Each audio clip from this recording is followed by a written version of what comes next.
नमस्कार साथियों, आपका हमारे चैनल टेक्निकल नव भारत गोदारा में बहुत बहुत स्वागत। आज हम जो एनसीईआरटी की सीरीज चल रही है उसमें छठी कक्षा की ज्योग्राफी की जो सीरीज चल रही है उसमें हम आगे पढ़ाएंगे। तो आप छठी कक्षा में हैं या आप तैयारी कर रहे हैं किसी चीज़ की, तो आजकल एनसीईआरटी से बहुत प्रश्न सीधे डायरेक्ट पूछे जाते हैं। तो इसकी तैयारी आप अच्छी तरीके से कर लीजिए जिससे कि आपको आने वाले समय में दिक्कत ना आए। तो इसमें हमने पहला चैप्टर करवा दिया था, आज दूसरा चैप्टर आपको समझाते हैं। ग्लोब, अक्षांश एवं देशांतर। ग्लोब क्या है? ग्लोब एक पृथ्वी का छोटा रूप है। ग्लोब, इसमें अक्षांश जो रेखा होती है वो आड़ी रेखा होती है और देशांतर रेखा होती है खड़ी रेखा। तो आगे हम इसके बारे में जानेंगे। ग्लोब पृथ्वी का लघु रूप एक वास्तविक प्रतिरूप है। लघु रूप में एक वास्तविक प्रतिरूप है। ग्लोब कई प्रकार के होते हैं। बड़े ग्लोब जो आसानी से एक स्थान से दूसरे स्थान से ले जा, पॉकेट ग्लोब, तो ये कोई इम्पोर्टेंट नहीं है। इसमें ये चीज़ है, एक ग्लोब, एक सुई ग्लोब की झुकी हुई अवस्था में होती है जिसे अक्ष कहा जाता है। जो ग्लोब में जो ग्लोब है इसमें ये जो सुई है, ये जो सुई है ये वाली, ये झुकी हुई अवस्था में है। इसको क्या कहते हैं? एक्स। ये लिखा हुआ है एक्स। इसको क्या कहते हैं? जो सुई, वास्तव में कोई सुई वगैरह नहीं है, ये ग्लोब में ही होती है। वास्तव में ऐसी कोई सुई नहीं है धरती के। तो जान लीजिए एक्स किसे कहते हैं। एक जो जिस झुकी हुई अवस्था में स्थित होती है जिसे अक्ष कहते हैं। एक्स की परिभाषा ये होती है, झुकी हुई अवस्था में स्थित होती है, इसे अक्ष कहते हैं। ये सुई दो बिंदुओं से होकर गुजरती है, दो बिंदुओं से होकर गुजरती हैं, उत्तर तथा दक्षिण ध्रुव। और ग्लोब को इस सुई के चारों ओर पृथ्वी की भांति, यानी पृथ्वी कैसे घूम रही है? पृथ्वी घूम रही है पश्चिम से पूर्व, पश्चिम से पूर्व, पश्चिम से पूर्व, उत्तर दक्षिण पश्चिम पूर्व, उत्तर दक्षिण पश्चिम पूर्व। तो पश्चिम से पूर्व की ऐसे घूम रही है धरती। ठीक है साथियों, अब आगे चलिए। हमारी पृथ्वी घूम रही है पश्चिम से पूर्व। कैसे घूम रही है? पश्चिम से पूर्व। ये आगे चलिए, आपको जो इम्पोर्टेंट फैक्ट है, एक अन्य काल्पनिक रेखा जो ग्लोब को दो बराबर भागों में बांटती है। एक अन्य काल्पनिक रेखा जो ग्लोब को दो बराबर भागों में बांटती है। जैसे ये ग्लोब है, इसके बीच में जो काल्पनिक रेखा 0 डिग्री विषुवत, उसे 0 डिग्री विषुवत कहते हैं या विषुवत वृत्त कहते हैं। इसे विषुवत वृत्त कहते हैं। जो ये है जो विषुवत वृत्त दो बराबर भागों में बांट रही है ग्लोब को। उत्तर और दक्षिण दो, एक गेंद जिसको बीच में से काट दिया जाता है तो वो दो बराबर भागों में बंट जाती है। उसी प्रकार विषुवत वर्त बिल्कुल बीच में है, धरती के बिल्कुल बीच में। पृथ्वी के उत्तर में स्थित आधे उत्तरी गोलार्ध और दक्षिण वाले आधे भाग को दक्षिणी गोलार्ध कहा जाता है। जो उत्तर में है उसे उत्तरी गोलार्ध, जो दक्षिण में है उसे दक्षिण गोलार्ध। ये दोनों बराबर आधे भाग होते हैं। इस प्रकार विषुवत वर्त पृथ्वी के एक काल्पनिक वर्त है। वास्तव में ऐसी कोई रेखा नहीं है पृथ्वी पर। ये एक समझाने के लिए वैसे माना गया है, काल्पनिक बनाई गई है। तो विषुवत ध्रुवों पर स्थित सभी समांतर वर्तों को अक्षांश कहते हैं। जैसे ये है, मान लीजिए आप पूरी गोलाकार धरती, इसमें ये विषुवत वर्त है और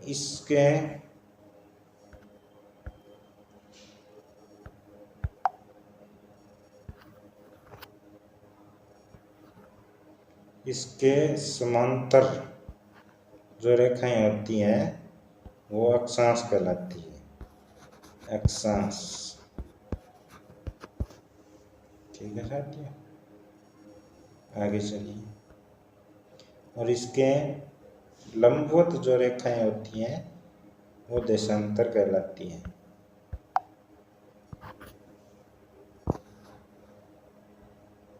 अक्षांश को अंशों में मापा जाता है। अक्षांश को अंशों में नापा जाता है। 90 डिग्री अक्षांश, 30 डिग्री अक्षांश, 23.5 डिग्री अक्षांश, 20 डिग्री अक्षांश, 40 डिग्री अक्षांश।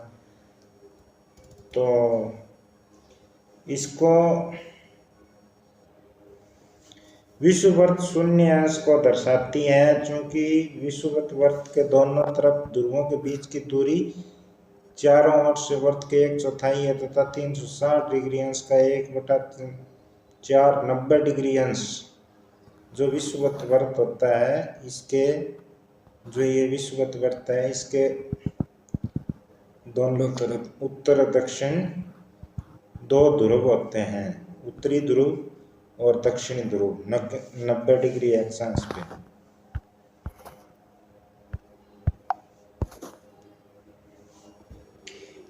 इस प्रकार विषुवत वर्त उत्तर की सभी समांतर रेखाओं को उत्तरी अक्षांश कहते हैं।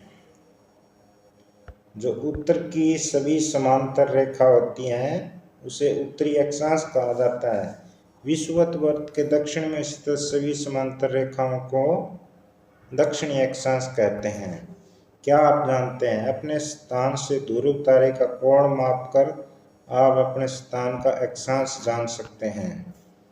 ठीक है साथियों, आगे इसलिए प्रत्येक अक्षांश के मान के साथ उसकी दिशा यानी उत्तर या दक्षिण लिखा जाता है। सामान्यतः इसे उ व द अक्षर से व्यक्त किया जाता है। उदाहरण के लिए महाराष्ट्र में चंद्रपुर और ब्राजील, दक्षिण अमेरिका में बेलो होरिजोंटे दोनों एक ही अक्षांश 20 डिग्री अक्षांश पर स्थित है, लेकिन चंद्रपुर विषुवत वर्त के उत्तर में है। चंद्रपुर क्या है, विषुवत वर्त के उत्तर में है, तो इसको होरिजोंटे विषुवत वर्त के दक्षिण में स्थित है। इसलिए चंद्रपुर को 20 डिग्री उ और होरिजोंटे को 20 डिग्री द के नाम से दर्शाते हैं। उसके बाद ये आपको मैं पूरा बता देता हूँ। ये है विषुवत वर्त। इसके जो समांतर रेखाएं होती हैं वो अक्षांश कहलाती हैं और इसके जो लंबवत रेखाएं होती हैं, लंबवत इस तरीके से, वो देशांतर कहलाती हैं।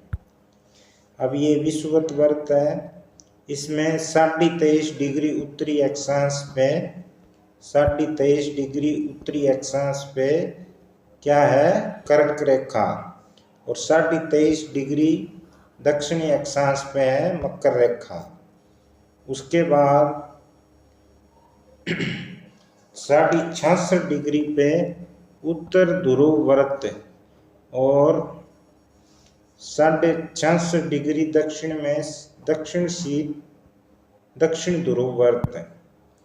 तो कर्क रेखा और मकर रेखा के बीच का भाग उष्ण कटिबंध कहलाता है और कर्क रेखा और उत्तर ध्रुव व्रत के बीच का भाग उत्तरी शीतोष्ण कटिबंध और मकर रेखा और दक्षिणी ध्रुव व्रत का भाग दक्षिण शीतोष्ण कटिबंध और उत्तर ध्रुव व्रत और उत्तर ध्रुव के बीच का भाग उत्तर शीत कटिबंध और दक्षिणी ध्रुव व्रत और दक्षिणी ध्रुव के बीच दक्षिण शीत कटिबंध। अब आगे मुख्य अक्षांश। विषुवत व्रत 0, उत्तर ध्रुव 90, दक्षिण ध्रुव 90।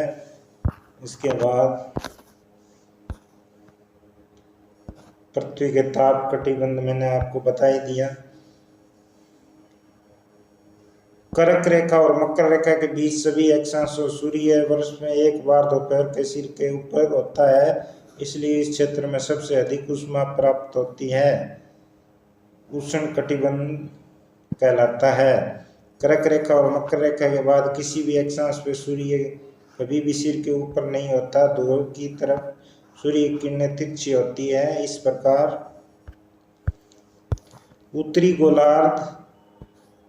गोलार्ध से कर्क रेखा, उत्तरी गोलार्ध में कर्क रेखा एवं उत्तर ध्रुव व्रत और दक्षिणी गोलार्ध में मकर रेखा एवं दक्षिणी ध्रुव व्रत के बीच वाले क्षेत्र का तापमान मध्यम रहता है, इसलिए ये शीतोष्ण कटिबंध कहलाता है। मैंने आपको पीछे बता दिया था ये। और उसके बाद उत्तरी गोलार्ध में उत्तर ध्रुव व्रत, उत्तरी गोलार्ध में उत्तर ध्रुव व्रत, उत्तरी ध्रुव तथा दक्षिणी गोलार्ध में दक्षिणी ध्रुव व्रत तथा दक्षिणी ध्रुव के बीच के क्षेत्र में ठंड बहुत अधिक होती है, इसलिए इस क्षेत्र को शीत कटिबंध कहते हैं। आगे क्या है? देशांतर। देशांतर किसे कहते हैं? देशांतर किसी स्थान की स्थिति बताने के लिए उस स्थान के अक्षांश के अतिरिक्त कुछ जानकारियों की आवश्यकता होती है। आप देख सकते हैं कि प्रशांत महासागर में टोंगा द्वीप और हिंद महासागर में मॉरिशस द्वीप एक ही अक्षांश पर स्थित है। उनकी स्थिति सही जानने के लिए पता करना होगा कि उत्तर ध्रुव दक्षिण ध्रुव से जोड़ने वाली संदर्भ रेखा और पूर्व से पश्चिम की स्थानों की दूरी कितनी है। इसमें यह बताया गया है कि मॉरिशस द्वीप और हिंद महासागर एक ही अक्षांश पर है, 20 डिग्री दक्षिणी अक्षांश, लेकिन उनकी दिशा उत्तर में है, पश्चिम में है या पूर्व में है, वो हमें ज्ञात नहीं है। तो इन रेखाओं को जो अक्षांश रेखाओं के लंबवत होती हैं और ये ऊपर ध्रुव पे घटती जाती है ध्रुव की तरफ और मिल जाती है ध्रुव पे, और बीच में दूरी सबसे ज्यादा होती है इनकी।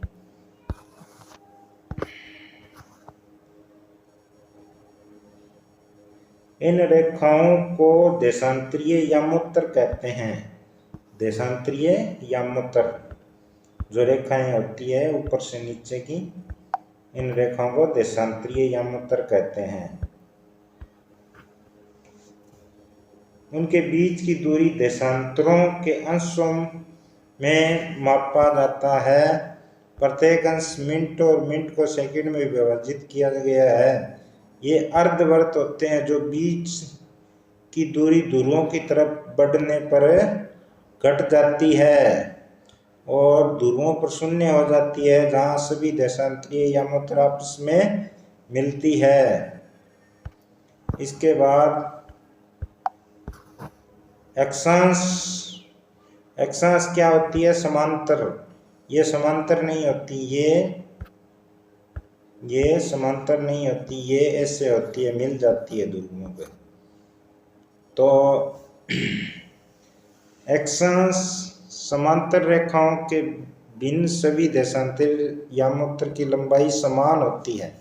जो एक्शांश है उनकी जो 0 डिग्री पे है उसकी लंबाई ज़्यादा होगी, उसके बाद कम होती जाएगी, कम होती जाएगी, लेकिन जो देशांतरीय रेखा है उनकी लंबाई समान होती है, उनकी लंबाई समान होती है।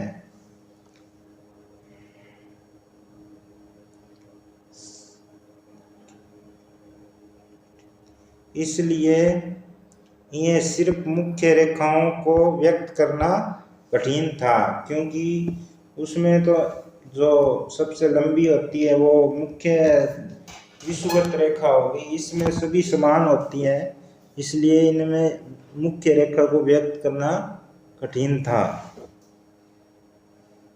तो तब सभी देशों ने निर्णय लिया कि जहाँ ब्रिटिश राज के वेधशाला स्थित गुजरने वाली यामोत्तर को पूर्व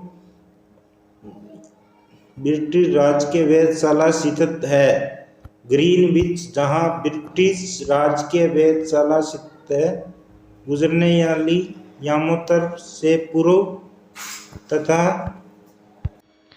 तब सभी देशों ने निश्चय किया कि ग्रीनविच जहाँ ब्रिटिश राजकीय वेधशाला है, राजकीय वेधशाला से गुजरती है, गुजरने वाली यामोत्तर से पूर्व और पश्चिम की ओर गिनती शुरू की जाए। इस यामोत्तर को प्रमुख यामोत्तर कहते हैं। इसका मान 0 डिग्री देशांतर है। यहाँ से हम 180 डिग्री पूर्व 180 डिग्री पश्चिम तक गणना करते हैं। प्रमुख यामोत्तर तथा 180 डिग्री यामोत्तर मिलकर पृथ्वी को 2 समान भागों पूर्वी गोलार्ध और पश्चिम गोलार्ध में विभक्त करती है। इसलिए किसी भी स्थान के देशांतर के आगे पूर्व के लिए अक्षर पू और पश्चिम के लिए अक्षर पै का उपयोग करते हैं। यह जानना रोचक होगा कि 180 डिग्री पूर्व और 180 डिग्री पश्चिम यामोत्तर एक ही रेखा पर स्थित है।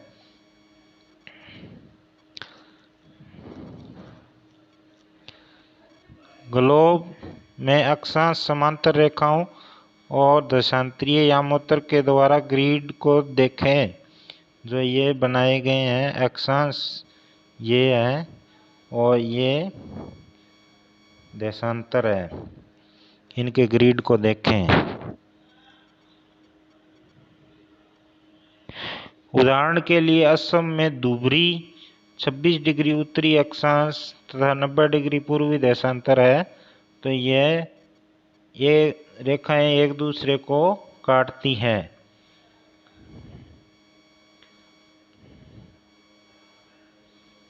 ये देखिए,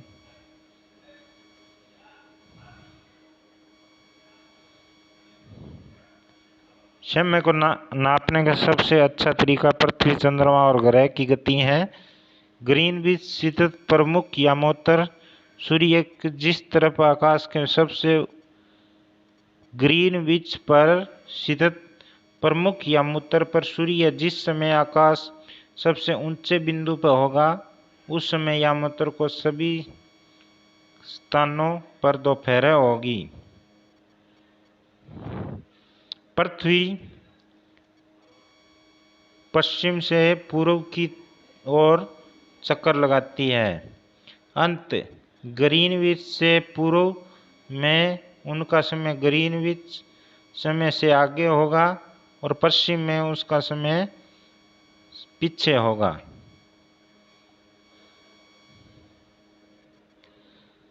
समय के अंतर दर की गणना निम्नलिखित विधि द्वारा की जा सकती है। पृथ्वी लगभग 24 घंटे में अपने अक्ष 360 डिग्री घूमती है और 1 घंटे में 15 डिग्री घूमती है और 4 मिनट में 1 डिग्री घूमती है। इस प्रकार ग्रीनविच दोपहर में 12 बजते हैं तथा ग्रीनविच से 15 डिग्री पूर्व का समय 15 × 4 60 मिनट यानी ग्रीनविच समय से 1 घंटा आगे होगा। इसी प्रकार पश्चिम में 1 घंटा पीछे होगा। उसके बाद इम्पोर्टेंट चीज़ ये है, दोपहर के उस समय घड़ी में दिन के 12 बजते हैं, जिस समय क्या होता है, सूर्य आकाश में अपने उच्चतम बिंदु पर होता है।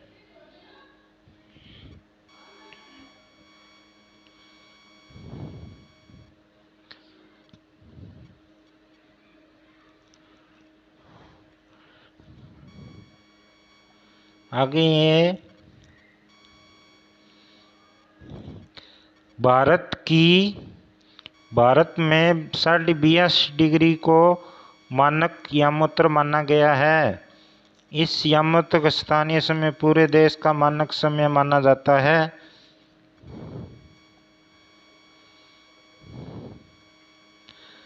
भारत ग्रीनविच से 82.5 डिग्री पे स्थित है। ग्रीनविच के पूर्व 82.5 डिग्री पर स्थित है और यहाँ 1 से अधिक मानक समय अपनाए गए हैं। कुछ देशों में देशांतरीय विस्तार अधिक होता है, जिसके कारण यहाँ 1 से अधिक मानक समय अपनाए गए हैं। उदाहरण के लिए रूस में 11 मानक समयों को अपनाया गया है। पृथ्वी को एक घंटे वाले 24 समय क्षेत्रों में बांटा गया है। इस प्रकार प्रत्येक समय क्षेत्र 15 डिग्री देशांतर पर तक के क्षेत्र को घेरता है। धन्यवाद साथियों, आपने हमारी क्लास को पूरा देखा और इसको समझ के आप अपनी परीक्षा में पास हो सकते हैं।